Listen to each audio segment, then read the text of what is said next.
What's up, everybody? Welcome back to another episode of the Marketing Millennials podcast. Today, I have Alex, the VP of Growth of Unbounce. Excited to chat with him. He was a former e-com marketer, B2C marketer, but we'll forgive him because we're on the B2B side here. I'm joking. We love all type of marketers here.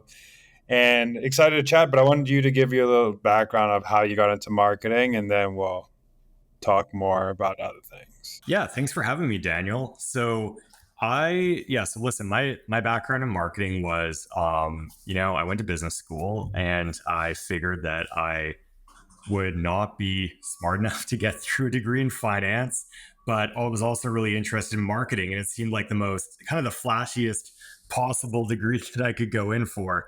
I graduated in 2009, so right when the economy was falling apart.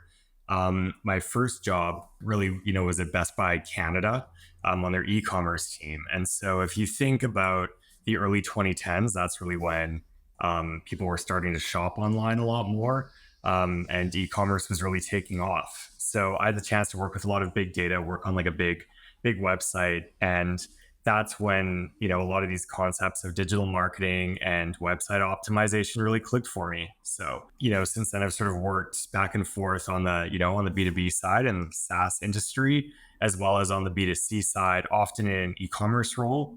So most recently before Unbounce, I worked as the vice president of growth at menswear retailer Indochino, where I headed up the e-commerce and marketing teams. I want to talk about how you became so passionate about data and A/B testing. I know Unbounce is big on data and A/B testing, but how did you get so passionate about it? Yeah, you bet. So when it really clicked for me was actually when I was working at Best Buy. So I ran one of the categories on the website. At that point, everybody had a different section of the website that they were responsible for.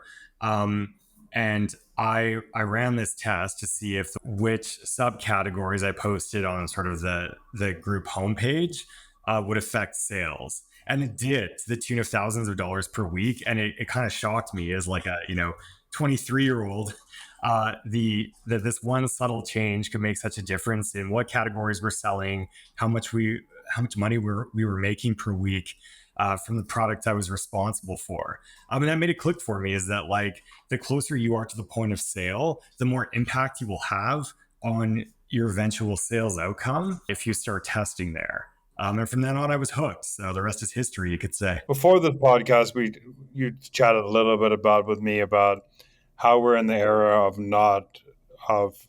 not anymore of growth at all costs. We're in the era of efficiency. We're in the area of making sure we get the most out of every dollar. And one of the ways to do that is optimizing your ads, your landing pages, all that. Could you talk a little bit about the importance of doing that and why people should start thinking about doing that more often? So I think a lot of us, cut our teeth in digital marketing in the era of growth at all costs. And you hear about these giants like Uber, who at one point were losing $1 billion a quarter in the name of expanding their user base.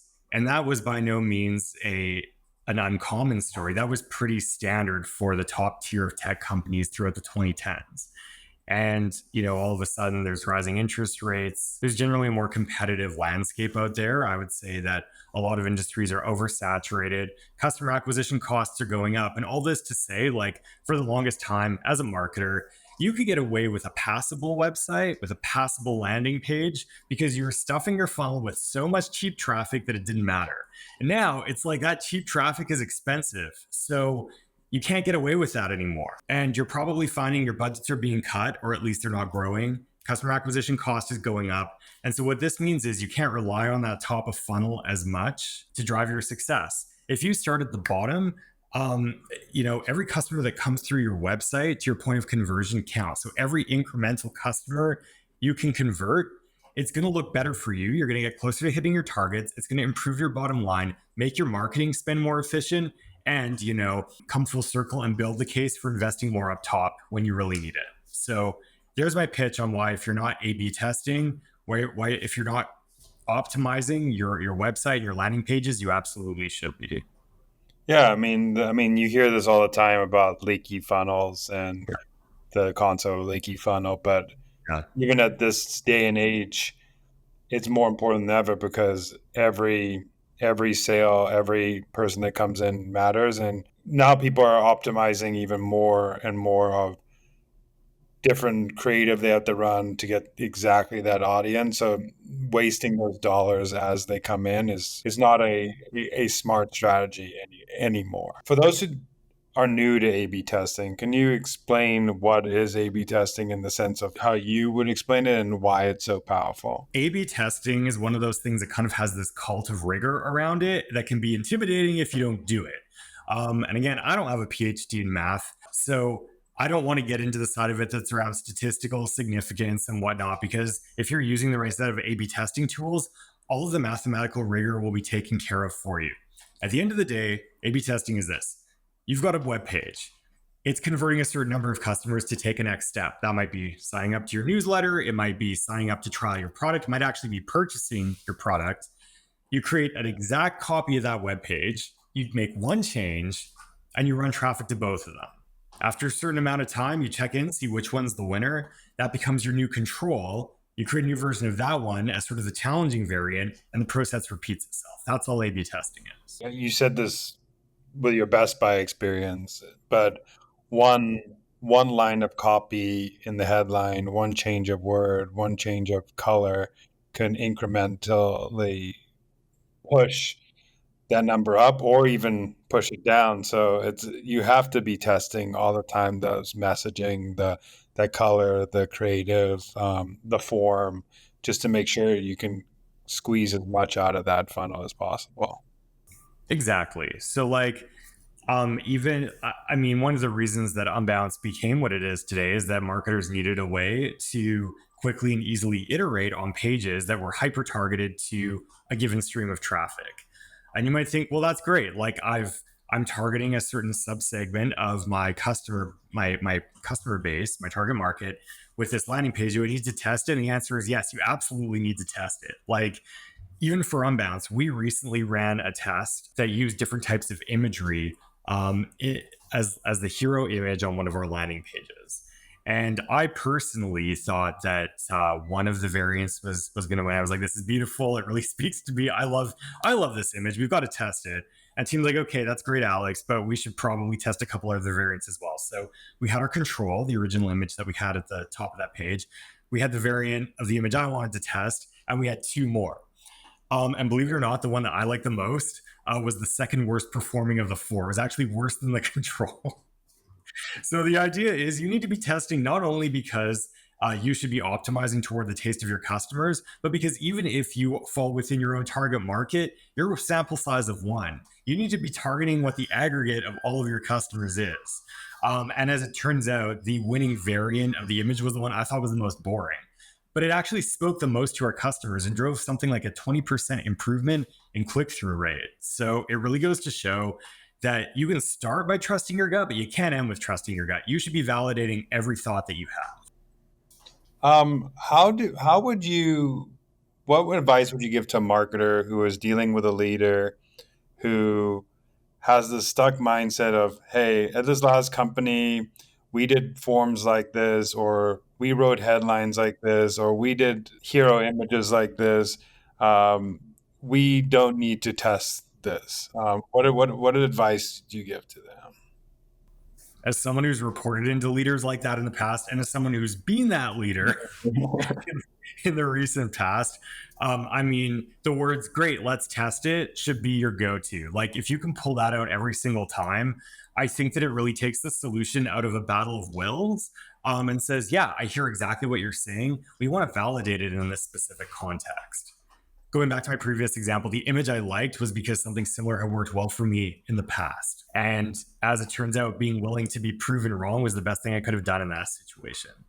The other great thing is when you've got an idea from leadership that, hey, they're really bought into this, and it might be your boss, it could be the CEO, it could be another leader on a different team. It shows a willingness to test and be open to ideas, and it kind of draws everyone into this culture of experimentation. And it keeps everyone focused on the goal. The goal isn't, is it this homepage or that homepage? It isn't, is it this messaging or that messaging in your checkout flow? It's what's objectively going to be driving the most conversions, ultimately being best for a business. So I think that by incepting them into that, you get to be the good cop, being willing to test their idea, but you also get to refocus them on the idea that it really isn't about your or my idea. It's about what's going to drive the most sales. Yeah, and I also think if you flip the mindset of our product is designed to do something to solve a problem of a customer, we want more customers to be able to have this be in our product. This is the most customer focused approach you can do is make the funnel better and more enticing and have the right messaging or have the right customer experience that they will come back or have an easy way to convert because they understand what you're doing or the UI is better or the UX is better for them. That's exactly it. I think a lot of times, especially when A/B testing first reared its head in digital marketing, like, the textbook question was, is it the green button or is it the orange button? Like, what's going to convert better? And that's a great place to start. But again, that's not where you want to end. You're exactly right. It comes down to what makes it easiest for the customer to engage in your marketing funnel and proceed to the next step. You've really got to think of it through the eyes of the customer. And that can be a really useful lens to look at it through when you're trying to decide, do I want to make an incremental change? Like, am I changing the headline on this page? Or do I want to try something wholly different where I'm like completely updating the layout or updating the messaging hierarchy or like the match between the audience I'm targeting out there, the top of funnel, and what page I'm landing them on. Like, ultimately, you have to think of it through the lens of what is the easiest way for a customer, what is the best way for a customer to experience my marketing funnel. I know we talked about the math problem at the beginning of like figuring out if it's really significant. At what point is it too soon to call something? And what point is it too late to call something? Is it, or is there such thing? Because I think a lot of marketers run into this problem that they overly test and to the point that they don't even get to the point of significance of anything that they did test. So without getting into too many of the details, statistical significance, and you're going to hear this term thrown around a lot in A/B testing land, is just a ratio of the amount of traffic you're sending to each of your variants versus the conversion rate that you're seeing on each variant. And so you have to hit a certain amount of traffic before the difference between the two conversion rates is statistically relevant. The broader that spread is on conversion rates, the sooner you'll get there. So if I have 2 pages and I'm putting 1,000 visitors a week on each page, and one conversion rate is like 6%, and one is 6.05%, that I'm probably going to need to run it longer than a test where I'm putting 1,000 visitors per week on each variant, and one is 6% conversion rate and one's 10%. But again, if you're using an A/B testing tool that's worth its salt, it's going to have that built in. So what you'll typically see is, and you'll see this in Unbounce, shameless plug, if you use this, if you use us to engage in your A/B testing on your landing pages, but you'll see this in any program, there will be a statistical significance indicator, and it will give you a percentage. So what this percentage is telling you is how likely is the winning variant to be better converting in all cases than the losing variant that you're testing. So I will typically wait until I get to a point of like 95% statistical significance. And depending how much traffic I'm putting on that page, it will usually take about 2 weeks. It might take a little bit longer. And then on that note, sometimes people will try and reach all the way to like point of conversion, right? Where it's like, oh, I want to see, is this driving more sales of my product? Is this challenging variant driving more sales of my product than the control variant? If you don't have enough traffic going to those pages, you can see how you might be waiting a long time. And then the question is like, am I really effectively optimizing or not? So sometimes I'll try and take a step back from that and lower the bar for what counts as a conversion. So instead, maybe I'm not getting enough traffic. I'm trying to build awareness of a new product and optimizing toward that. Instead of seeing how many people actually sign up to use it, maybe how many people sign up for the newsletter, or maybe you've got to like plug in your email to get like a promotional code, or maybe even it's just how many people like spend a certain amount of time on the page before bouncing. Like you can really lower the bar of conversion as low as you want it to be. It's just got to be some behavior that you're testing one way or the other. So depending on your traffic, you may want to go lower, you may want to go higher, but it's about kind of knowing thyself and how much actual traffic are you getting split across variants. I think that's a really good point for people listening because there's such a level of traffic that different companies, for example, enterprise SaaS, you have to have a different conversion metric than high scaled e-commerce, which you're Yeah. having a lot of traffic, which enterprise SaaS, you might be optimizing for the newsletter subscribers or downloads or something different that you can measure Yep. or significant, because one landing page getting two sales and one getting one sales could look like a big boost in conversion, but it doesn't really matter because it could have not done anything, those two landing pages. Exactly. With such a small sample size, like how do you know? So Since VP Growth you've ran ads before and what is the process? I know there's different stages of A/B testing. Could you walk through like how you think about A/B testing at all stages of the funnel, from like ad to landing page to whatever next to email flow to all the stages in the funnel? yeah, absolutely. So a couple notes on that. I mean, I would say like if you're just starting out, there's only a couple of key places I think you really need to be testing, and you'll determine those places by looking at your ideal customer journey through your marketing content. So you think of a typical customer, they'll read about you somewhere, they'll see an ad, they'll click through, they'll visit a landing page, they'll hit your website, maybe your pricing page or your product page, and add something to cart, and then they'll check out. In an ideal world, you start as close to the point of conversion as possible if you're only going to test one or two pages. So for me, that's going to be, it could be your pricing page, it could be your checkout flow.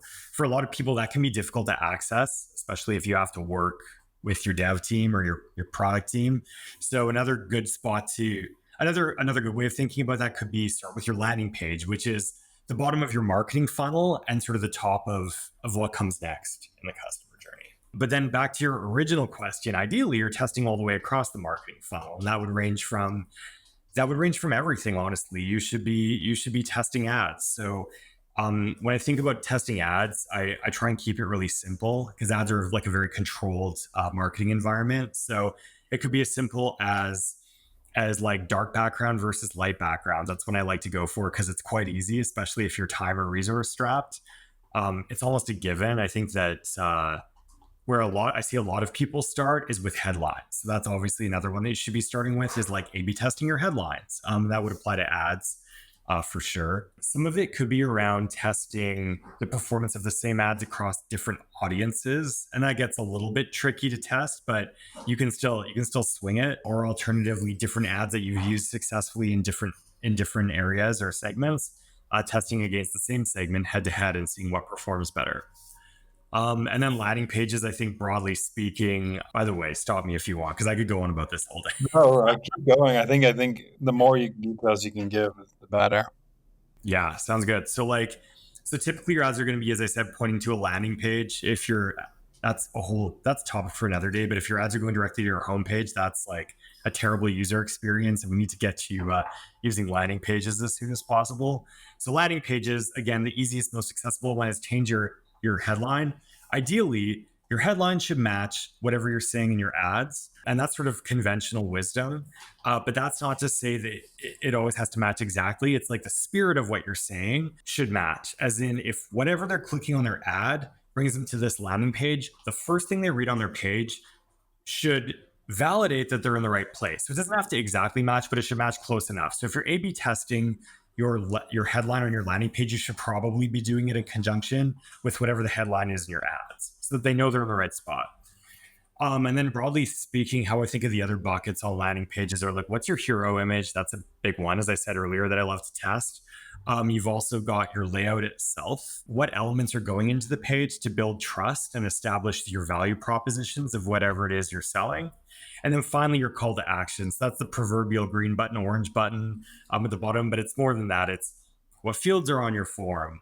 What does the CTA say? Does it show up at the top or bottom of your page? Do you have like CTA sprinkled throughout your page, or do you just have one compelling one right at the bottom? So there are a number of ways that you can test CTA. And again, I think that one gets overlooked because we take it for granted that we set it up right the first time. But you got to be careful, like especially with forms, you may want to test the number of fields that they have to fill out, and so on and so forth. So I think there's a lot of nuance there you can get into. And then pricing page is another one. If you're selling like a software product, pricing page is like, the nexus where it all comes together. What pricing do you show? What pricing do you hide, especially if you're selling into a more enterprise level audience? How much info do you show? Do you show like granularity? Like, do you have like sort of those accordions so that you can like stack and expand? And how many different options do you show? Is it death by 1,000 choices and analysis paralysis? Do you get really draconian? Do you just run like one self-serve option and one enterprise option? That can also be a very exciting test. Monthly and annual is a good one as well, the pricing page. And then if you want to get ambitious, as I said, this will often happen in conjunction with your dev team, but it will often be testing like further down your checkout flow. So what is the messaging? What are the forms you have to fill out, right off the top? And can you increase the volume of people who just make it one step further down your checkout flow? So at a high level, that's sort of a grab bag of things that you should be testing, in my opinion. No, I just think it's good for people to hear because I think people think A/B testing, they think it's just one thing, but there's so many things you could test. But the biggest thing is make sure you know what you're testing against. Yeah.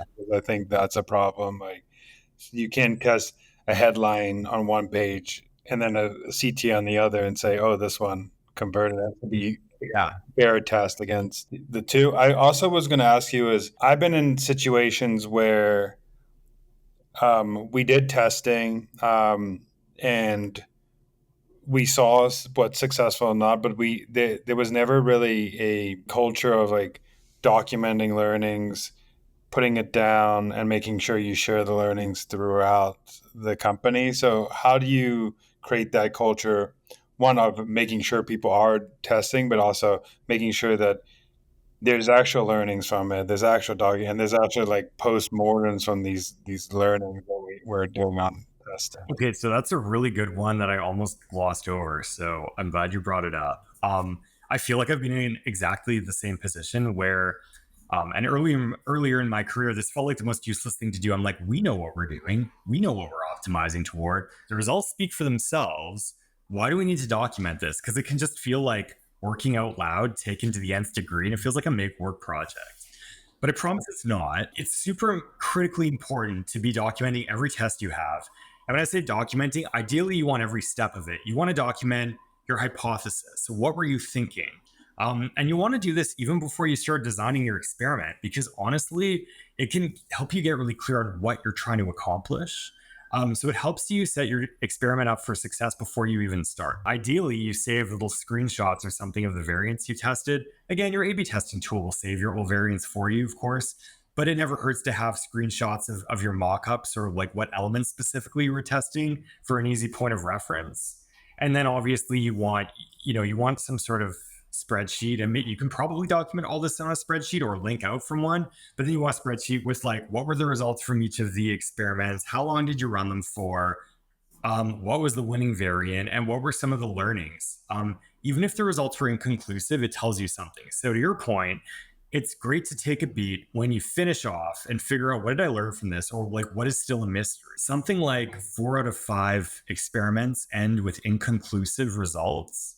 So it's especially once you've been running an A/B testing program for a long time. In the case like that, it becomes really important to take a beat, figure out what did I learn or not learn, and then use that to inform your next hypothesis, which you then go test. So ideally, you've got, as I said, like a spreadsheet with like date, hypothesis, experiment run, results, and learnings. And then you just go from there. I think it's super important, the hypothesis part of it, because it tells you, hey, this is what we thought going into this. And it also helps set it up like it's a scientific experiment. Hey, we're hoping that this will do this. We don't know it's going to happen, but let's test it. But then if you set it up like that, it becomes the culture of, hey, we're testing. And the intuitive, we were talking at the beginning about gut feeling and stuff like that. The gut feeling is the hypothesis. You still need those gut feelings to be successful at marketing. Um, and that's what makes marketing great, because you can test unpredictable ideas, but you need to have them around a scientific process, so you know that whatever path you're trying to go down is the right path, and it needs to be tested. Because the main thing is, if humans were predictable, there will be way more better marketers out there, um, winning all the time. But Yep. marketing is hard because humans are unpredictable. I mean, I'd even settle for if humans were rational, honestly. Or But you're totally right. Like, that's exactly it. And that doesn't negate the fact that as a marketer, you need to be thinking bold, and you're totally right. Like, you need to have these strokes of brilliance, and there's a place for ideas and for creativity, and that's a key part of what you bring to the table. But testing it gives you that rigor behind the results, so that when it works, you can conclusively say, hey, I had this thought, I tested it, I can prove to you that this is working better than what we were doing before. And it's not due to other factors. And it just really goes so much further in cementing marketing as not this soft or like sort of chaotic science that sort of relies on intuition, but it's intuition fueled, but it's actually like a very rigorous, very kind of mathematical process. And that's a really good way as a marketing leader to articulate your value to the CEO and to other, other leaders within the company. always, the end of the day, your goal is to make the experience as efficient and great for your. We talked about this earlier, and get convert up those levers in marketing, whether it's I need more people in the top of the funnel, I need more people to convert, and then you figure out what levers can I pull to test these metrics if I need to. Let's, for example, say one of my broken levers is that we have 1,000 people coming in the funnel, but we want to get to 2% conversion rate instead of 1.5. What can we do to levers to pull? Let's test. Maybe let's start with headlines first. Let's start with maybe forms. Let's start with test all these things to figure out how can we get from that 1.5 to 2, because incremental revenue is so much more when you up it by that much in the funnel. Yeah, you're absolutely right. I think that's a big piece of it too. Again, that's where the intuition kicks in. I think that as marketers, we know our funnel, and we all have these thoughts, these concerns about which parts are underperforming and which parts are holding us together. And I mean, if you don't know where to start, again, the closest to the point of conversion is best. But it may be a landing page issue, it might be a homepage issue, and you're like, I just need to crack this code. And that can tell you exactly where you want to start and where you want to start ratcheting up your conversion rate for your funnel. Yeah, when I was a marketing ops leader, I always looked at, okay, what are the levers in the funnel we can pull? Which ones are the highest, the lowest lift but highest probability of success? What are the high lift ones? And then stack ranked all the things we could do, and then go after all the low lift, high reward things first, and then go to the medium, and then tackle them one by one. But just Yeah. knowing that you can do that and test through it is, and have a tool that can do that, is super important. Because like you said earlier, a lot of people are just running ads to a website where there's no continuity of ad to what was said in the ad to what is actually on your website. Yeah. Yeah. It's a big failure for most companies. Yeah. I totally agree. One question I ask everybody on this podcast is, what is a marketing hill you would die on? The hill I'm dying on right now, and I've been dying on with my team lately, is that there's no such thing as B2B marketing. I love that. I think it's a myth. And the reason I say that is that when we think about B2B marketing, I think it's too easy to fall into this idea that we as marketers are marketing to a business. But we're not. We're marketing to decision makers. We're marketing to people. And I promise you, I'm not just saying this because I come from a B2C background as well, although it might be influenced by that. I don't know about you, but I log into LinkedIn or I log into my work email, and that's just like a deluge of like similar cookie cutter, vague value prop ads for software and services that I can't even tell if I need or not because they all sound the same. And I really just feel like collectively we sometimes overcomplicate it and we sell in a very technical way that loses that personal touch that you actually do need to have as a marketer. And again, I feel like that's where intuition comes in. If you've got to keep in mind the person behind business, and this is also not a hot take at all. I think this is to some degree maybe B2B marketing 101, but it's like you've got to be hyper aware of who your ideal customer is, but like who they are as a person, like behind the job, what motivates them, what are their fears, what brings them into work every day, but then what keeps them from logging off late at night when they're pushing through on a tough project. And to me, that's sort of like, that's really what it's about, is getting to know your audience as humans. So that's a hill I will die on, that B2B marketing is a myth. The only difference between B2B and e-commerce is how hard it is to get someone to sign a check. That's really like that's because you have multiple decision makers, which it's still humans in the Yeah. company. You don't even think about the company, but you have to market to all these different people. Where Yeah. with like Indochino, you said you're trying to get either a man to buy clothes or maybe his wife to buy it as a present for him, or his kid to buy. But it's not getting let's say the digital marketing manager to convince the VP of marketing, who has to convince the CMO, who the CMO has to get the CFO to sign off to write the check. So Yep. it's like these layers of things, but that's the only thing that's different is who's signing the check, like how many levels to sign the check there is. Totally. So maybe the only difference between B2C and B2B is that there's procurement software and a few decision makers. Yeah, exactly. That's the only thing. But at the end of the day, it's still understanding people. These people still, and the biggest mistake I see in B2B marketing is that they think that they're competing against just other B2B marketing companies when attention is taken by every company in the world that is marketing to them. It's not just the B2B company that Yeah. you're marketing to. And that's the biggest misconception is you're not competing against another landing page software. You're competing against the person who also plays golf on the weekend, the person who Right. is a dad who hangs out with their kid, the person who um, also likes nice restaurants. Yeah. They're all that likes cooking, and all those decisions are running better ads than these B2B companies and they're not thinking about you as much. Exactly. Like our attention span has never been fragmented like this, probably in history. So if you want to be an exceptional marketer to other businesses, you need to treat it like you're marketing to the people there. You've really got to speak to them. So that's, again, maybe not such a hot take once I've broken it down, but that is absolutely the hill that I'm going to die on. No, I don't think it's a take that needs to be instilled because it hasn't changed. Yeah.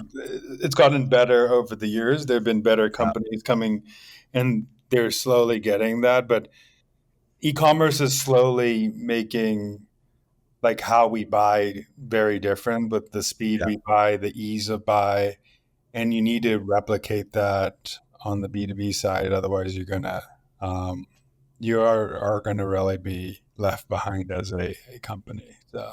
Yeah. Lastly, is like where can people find you, what you're doing, and all that cool stuff. Absolutely. Well, listen, if you want to hear more about A/B testing, optimization, etc., we're an absolute kick of it over here at Unbounce. So follow Unbounce on LinkedIn.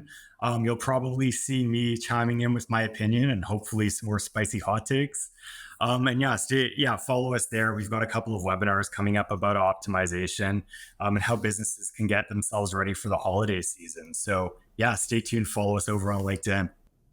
Well, thank you so much, and I appreciate your insights. And everybody, go test something today. Please.